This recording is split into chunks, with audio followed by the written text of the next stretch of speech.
If you have parents or grandparents who are still living, you have got to listen to today's episode with Curtis Bailey. Curtis and his partner started Senior Scam Action Associates, and they teach seniors and their loved ones how not to get scammed. If you are worried about your parent or grandparent or even yourself getting scammed, stay tuned for today's episode of Rock Your Retirement. The majority of the instances of financial fraud or exploitation occur as a result of actions of a trusted friend or family member. Talking with people about how to have a great retirement. This is the Rock Your Retirement Show. We don't talk about money, but we talk about almost everything else you need to rock your retirement. Now, here's your host, Kathy Klein. Hi, this is Kathy with Rock Your Retirement. I'm very excited to be interviewing Curtis Bailey today. He's an expert in elder scam and fraud prevention. This is something that affects so many of our parents, and it's very near and dear to my own heart because I go to senior communities and perform fraud prevention workshops. Curtis is also an elder law attorney who works at the Huffman Law Offices in Shiloh, Illinois. Curtis, did I say that right? You did indeed, Kathy. Awesome. Usually I pronounce things wrong. Okay, perfect. He does all kinds of things in addition to scam and fraud prevention, including elder law, Medicaid, veterans benefits, planning for disabled beneficiaries, and other types of estate planning. But we're going to stick to the fraud and scam abuse and elder abuse portion of his practice today. If you're interested in the other things that he does, we'll have his contact information in the show notes, and he'll also give it out at the end of the show.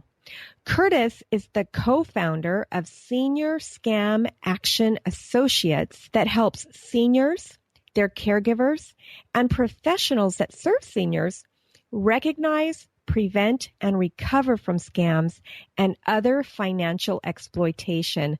Curtis, welcome to the show. Kathy, thank you so much for having me on your show. I'm honored. It's my pleasure. This is something that is so needed for our families. This actually happened to me once. I had my identity stolen. This was before ID theft was a big thing. I was in my 20s and my roommate had a friend come over, and that friend saw some checks in the closet and stole some of them and started writing checks in my name. I got a phone call from my bank and said, "Were you at such and such bar?" And it was a bar I'd never been to, and said no. Right.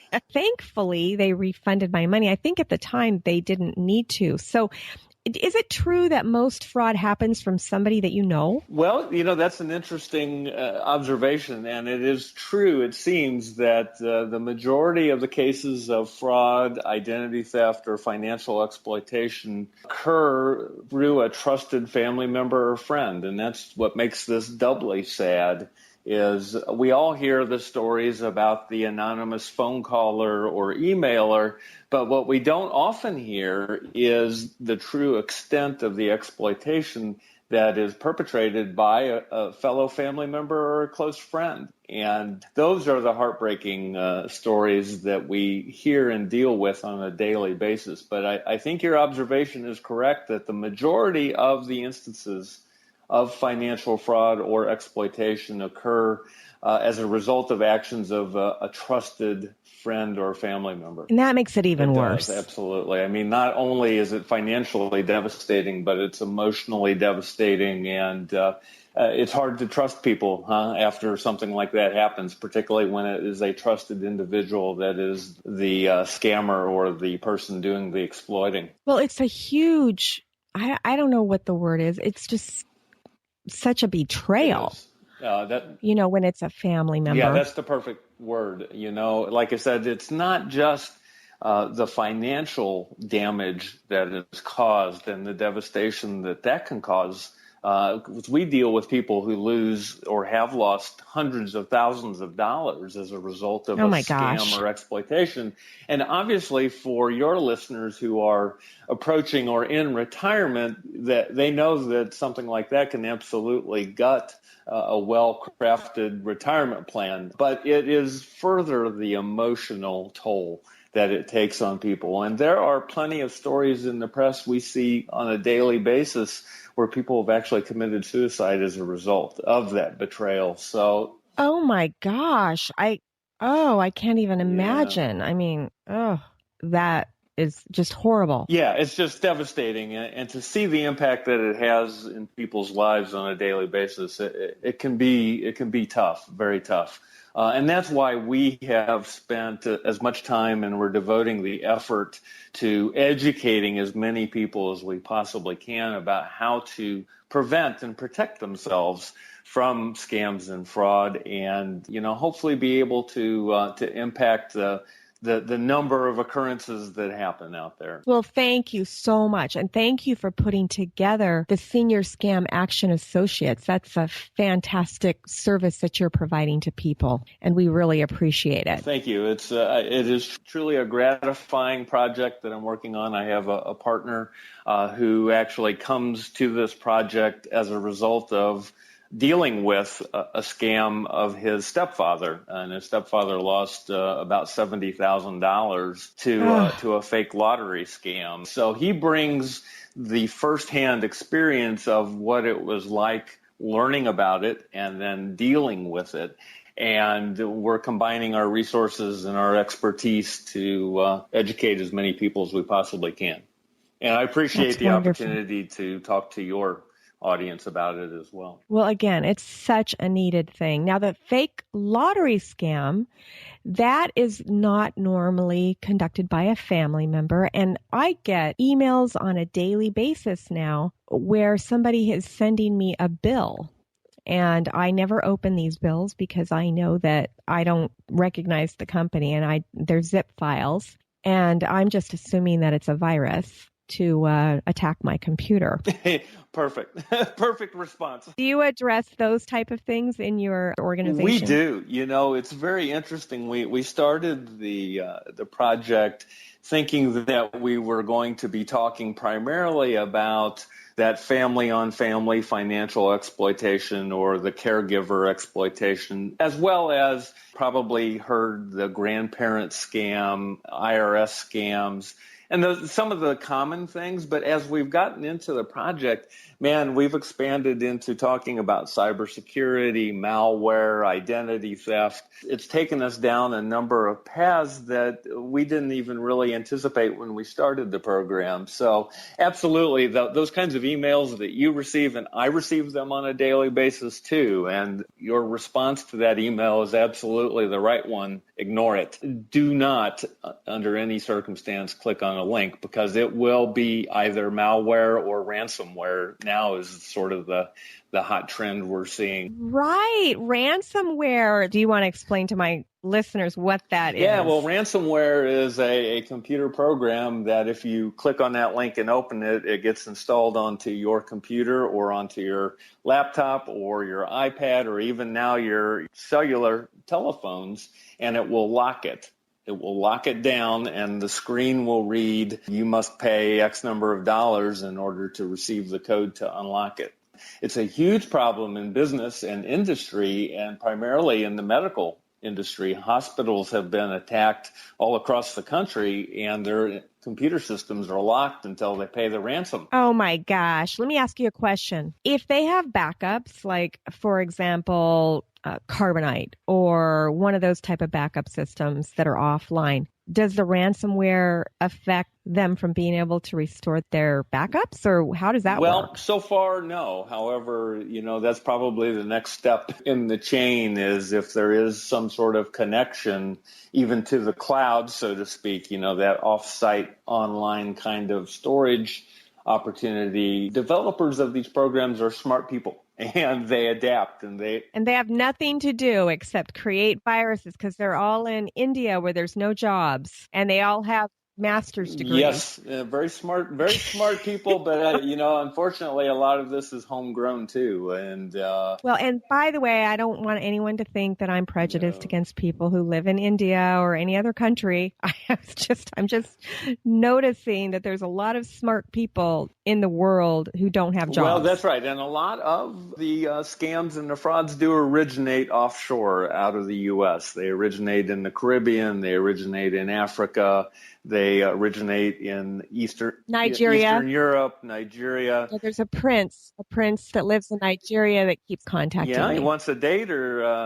I don't know, somebody died and he needs somebody in the U.S. to cash a check for him. Sure, yeah. Like $1 million and I'll get 10%. So absolutely. People fall for it, I mean, it seems incredible. And all of your listeners would probably say, how in the world would anybody fall for this? But people do. The scammers and the exploiters are very adept at pushing the right emotional levers and the right emotional buttons. And very smart people fall for this, just the way it is, unfortunately. Well, it's really unfortunate. And as we get older, our mental faculties do slow down a little bit. I have a client that I'm working with, and he's always been super sharp. And now he's telling me, look, I need some more time to think because I'm not really understanding about this. And what a lot of people don't realize is that, if you have a parent who seems like they're getting dementia, one of the first things that you should have them checked out for is this is so weird, is a urinary tract infection, because a urinary tract infection can make you seem like you have dementia. Very true. And as you get older, you don't feel it like younger people do. And I was talking with one of my clients and I said, look, go get checked out. Now, he didn't have one. He's totally fine. But yes, I'm sure you come across that all the time where somebody thinks they have dementia and then it turns out it's just a urinary tract infection and the dementia goes away once the urinary tract infection goes away. Yes, indeed. That's something that is a very good point that you bring up. People really need to make sure they rule out some kind of organic medical cause of the cognitive decline, because it's not always a precursor of dementia or Alzheimer's, things of that nature. Sometimes there is an organic medical reason for it. And so urinary tract infection is probably at the top of the list, believe it or not. So it's so weird. Yeah, it is, isn't it? That's a great point you bring up. But one thing I did want to mention, you had started this line of conversation about cognitive decline. And in fact, there's a very recent study that was conducted by Boston College, and they have a Center for Retirement Research at Boston College, looking at the causes of financial fraud and why do people fall for it? What makes them susceptible to scams and frauds, particularly older adults over age 50? And what the study concluded was that cognitive decline is the number one cause of scam susceptibility or fraud susceptibility, if you will. But the second one, which I think is the most surprising, is overconfidence in one's financial capabilities. So if you layer some level of cognitive decline, which we all have as a natural part of aging, with that feeling of overconfidence, it's kind of a witch's brew, if you will, a perfect storm of problems that lead seemingly smart, capable individuals to fall victim. I totally get it. What was your name again? No, just kidding. I'm the Nigerian prince. What were we talking about? Okay, now I have a question for you. So this show is not about money. It's not about investments or anything financial, but I'm giving information that my listeners don't know. But I am still technically a financial advisor. And a few years ago, a client of mine called me, and she has since passed away. She called me and said, Kathy, I want to change the beneficiary on all of my accounts to be my caregiver. And this had been a caregiver who had been with her for a while, like maybe, if I remember correctly, 15 years. And I said, hey, are you sure you want to do that? And she said, yeah. And I could hear her caregiver behind her. Her caregiver was in the room. And I said, are you really sure? You're disinheriting your family. And she said, that's what I want to do. And so send me the paperwork. And so, I'm obligated to do what my client wants. She was not cognitively impaired. She was physically impaired. She had rheumatoid arthritis, quite bad. She was in a wheelchair and couldn't get around. And I watched her decline over a 20-year period.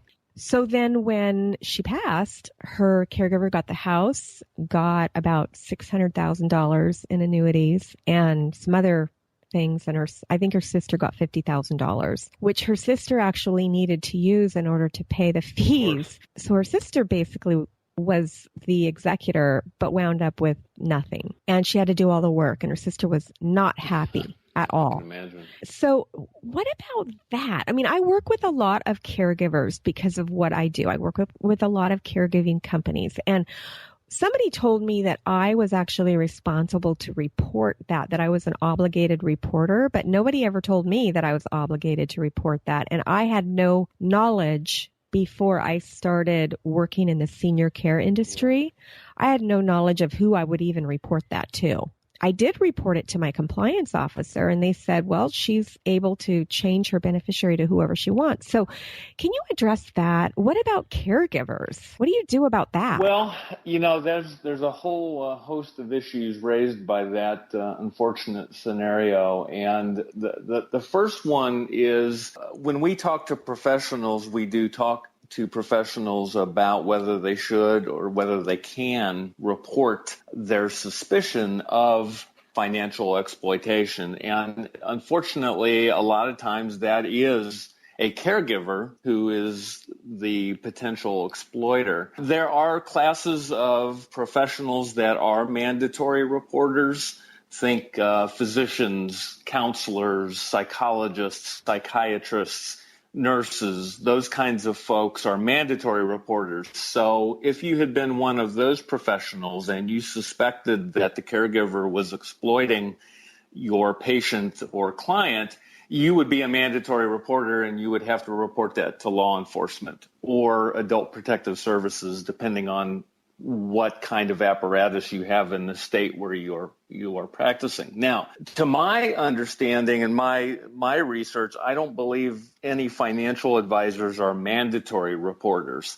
Now there is a wave of statutes starting to be enacted in various states that will make financial advisors permissive reporters. Yes, which I think is a very positive development because, quite frankly, it is the financial advisor that is going to be on the front lines often of seeing this kind of scenario play out in front of them with their client.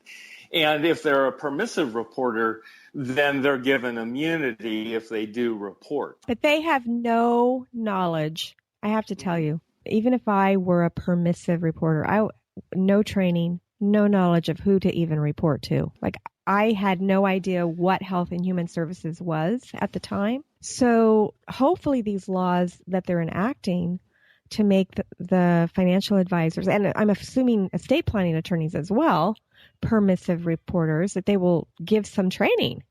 Here's who you report to. Well, you're right. And I think the financial services industry is starting to recognize that shortcoming and providing that kind of training, and particularly in the states that are enacting these kinds of statutes that allow a financial advisor to do it. Interestingly enough, attorneys are not mandatory reporters.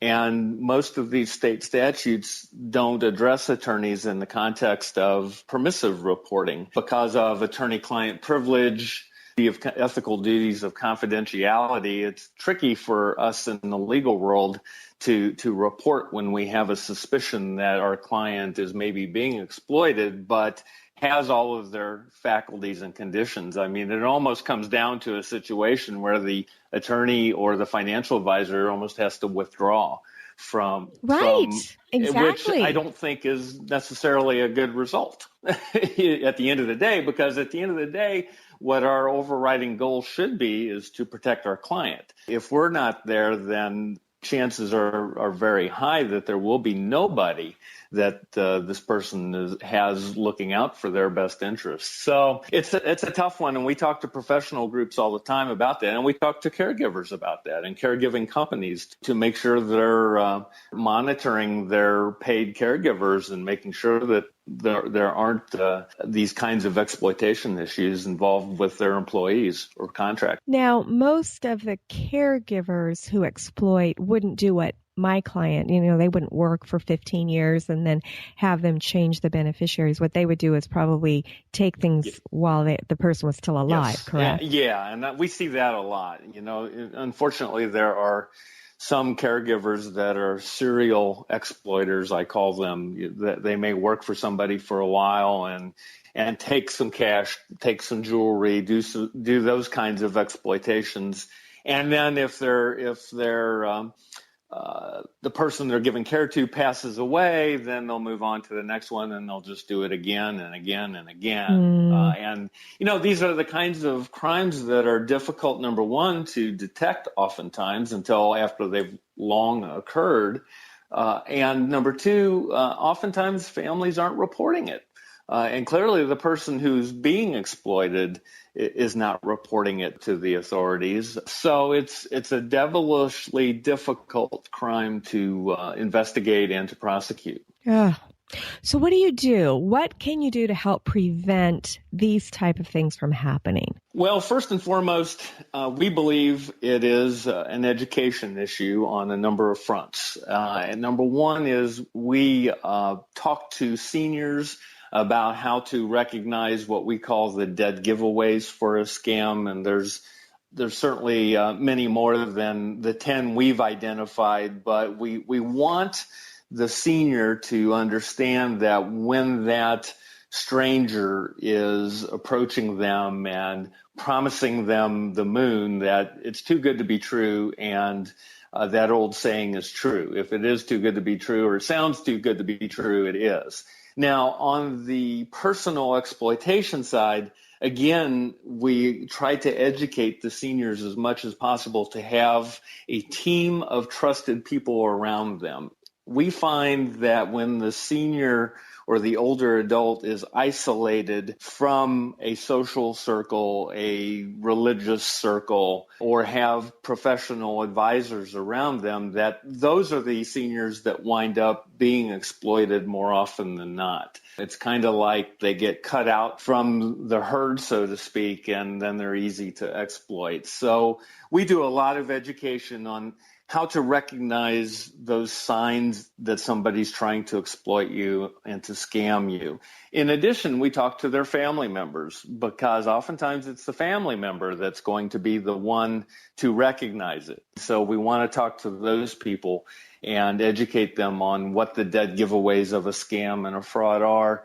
And even more interestingly, I think, because I never came to this project looking at the emotions behind a scam victim, but there are several emotional levers that scammers will use to exploit a person. And it makes perfect sense after you think about it for a while. If a senior is fearful, they're going to be vulnerable to a scam for somebody coming in and offering them immediate comfort or immediate money, those kinds of things. If they're lonely, again, they're very easy to exploit if they're in that kind of emotionally vulnerable state.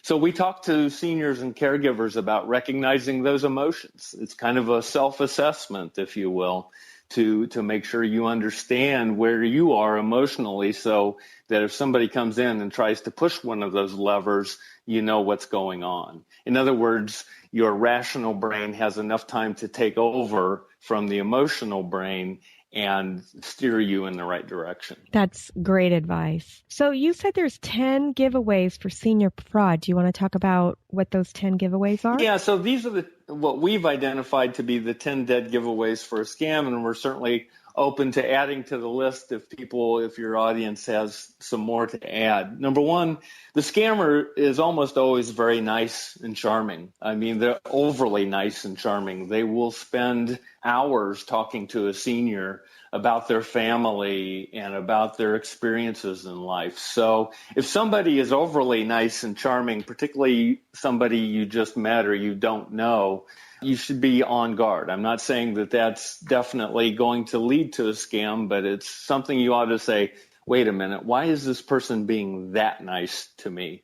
And again, please, we don't want your audience or anyone to think that we're advising people to not trust anybody, but we just want you to have a healthy skepticism when people contact you out of the blue, so to speak, are overly nice and charming. If the scammer asks you to keep secrets, okay, please don't tell anyone else. This is a perfect illustration of what's called the grandparent scam. So the grandparent scam is when the older adult receives a telephone call from somebody claiming to be their grandchild and saying, "Grandma, I'm on spring break.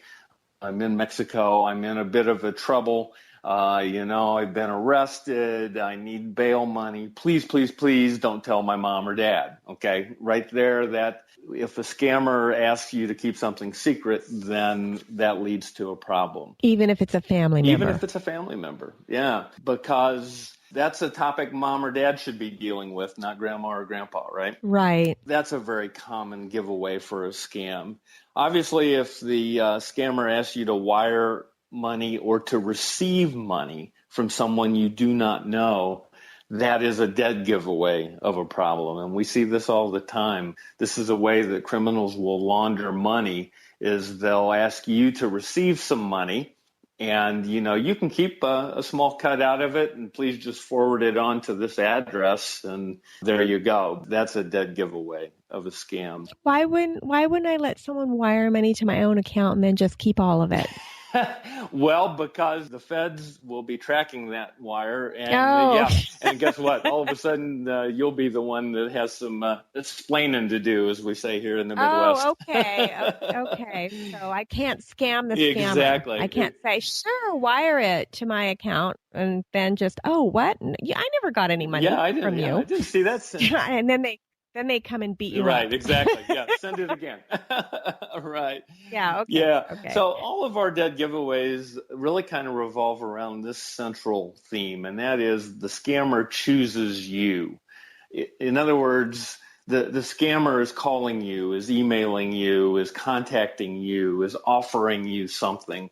You're not reaching out to them asking for an offer or anything, but they are contacting you. So anytime somebody contacts you and provides a promise or makes an offer like this, your scam detector should start quivering, so to speak. Like, wait a minute, this is not right. Okay, well, that makes total sense. Do you have a document that my listeners can download? The 10 ways to tell if somebody's a scammer? I do, yes. In fact, we have, as I said, what we've titled the 10 Dead Giveaways for a Scam. We have that document, and it is located on our website for our podcast. Okay, perfect. And I'll include a link to it in the show note. I know that I've personally had things happen to me over the years, and I'm hoping that nothing happens to my own parents, although my dad has Parkinson's disease. And I don't know if you know this, but Parkinson's, the medicine that you take, makes you want to do whatever your vice is. It makes you want to do it more. He was a gambler when I was young.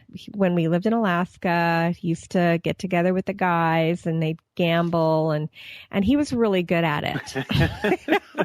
After he started taking the medicine, he went on a cruise and was gambling and lost $10,000. And my stepmother was furious, absolutely furious. And he, just like you said, very confident about his abilities with money. And he said, "Well, I've made more than that in the stock market during our trip, so I'm not worried about it." But she basically cut off cruises for several years after that because she couldn't control if he was going to just go over and gamble. What you said really hits home, where people are overconfident and then their mental faculty. Now, gambling's not a scam, technically, but I kind of see how the two fit together, where some of these medications too could make you more susceptible to a Very scam. true. Very true. It takes a strong spouse or a strong child, or even now strong grandchild, to be able to recognize those kinds of things and step in and intervene, have an intervention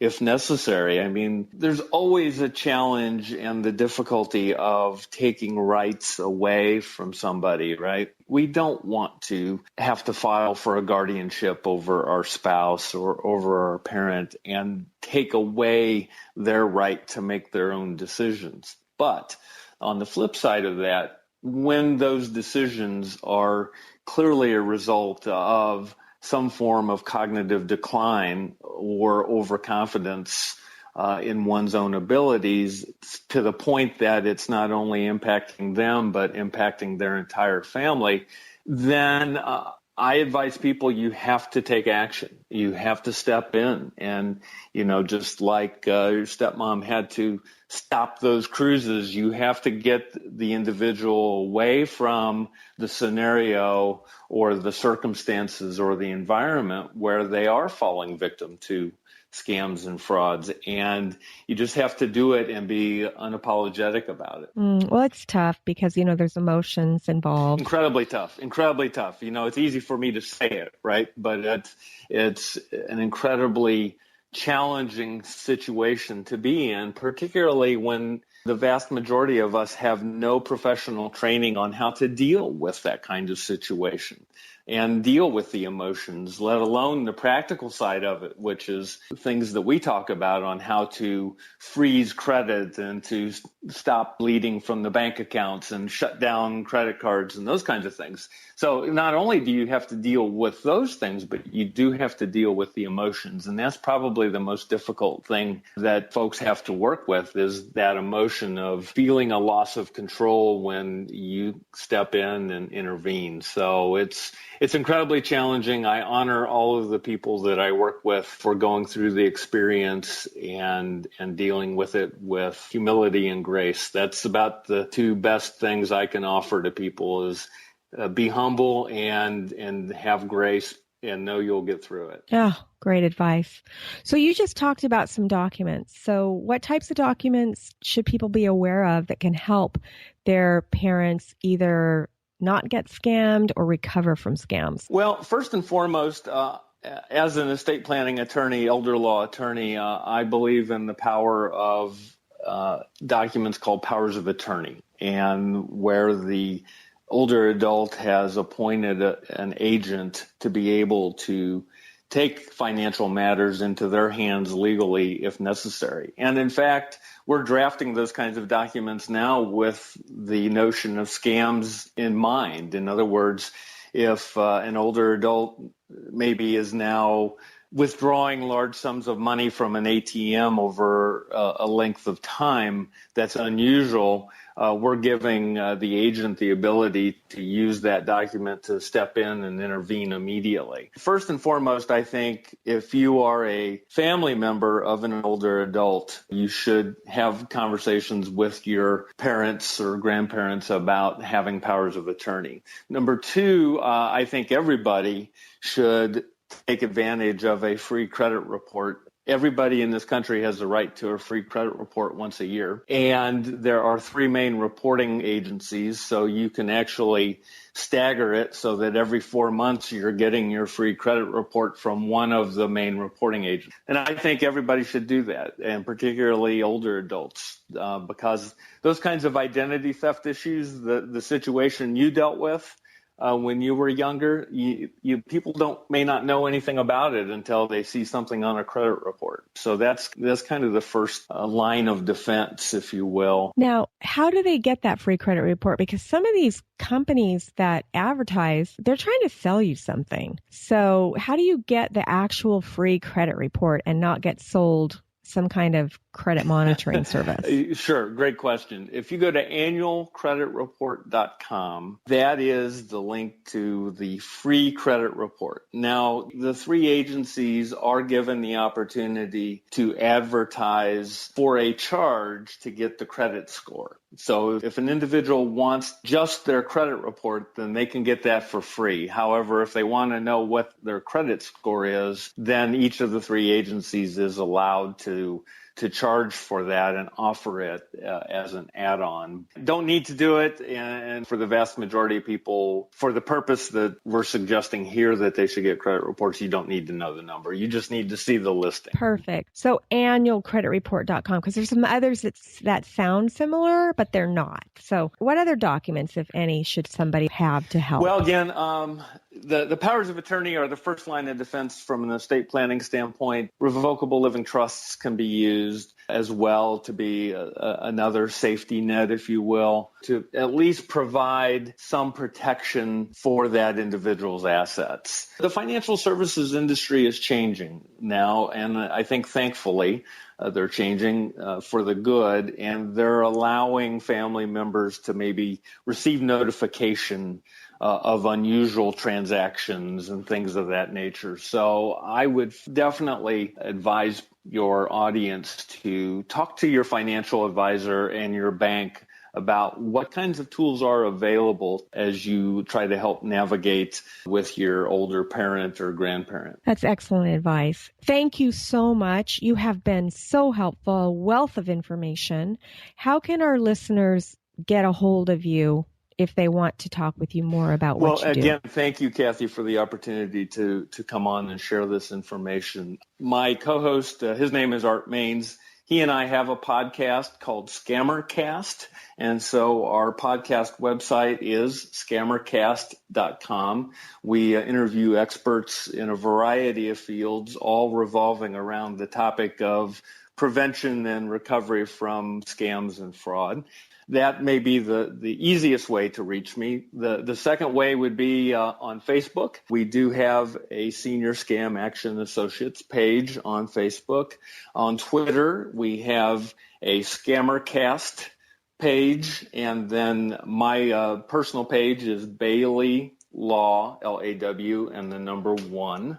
And I'm on LinkedIn under Curtis Bailey, so we're all over the web and the social media, so any one of those ways would be a great way to contact me and talk to me if any of your listeners wish. Perfect. Thank you so much. And once again, what is the name of that document, the 10 ways to tell if you're being scammed? Can you just repeat that name? The 10 Dead Giveaways of a Scam.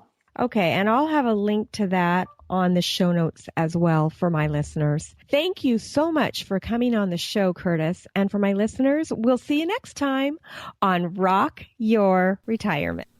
I hope you enjoyed the discussion regarding senior scams as much as I did with Curtis Bailey. Now, we've put together a great little freebie for you called The 10 Dead Giveaways for a Scam, and you can get that just by going to rockyourretirement.com/scam. Thanks for listening to the Rock Your Retirement Show. If you are rocking your retirement or know someone who would make a great guest on our show, please send us an email at podcast@rockyourretirement.com.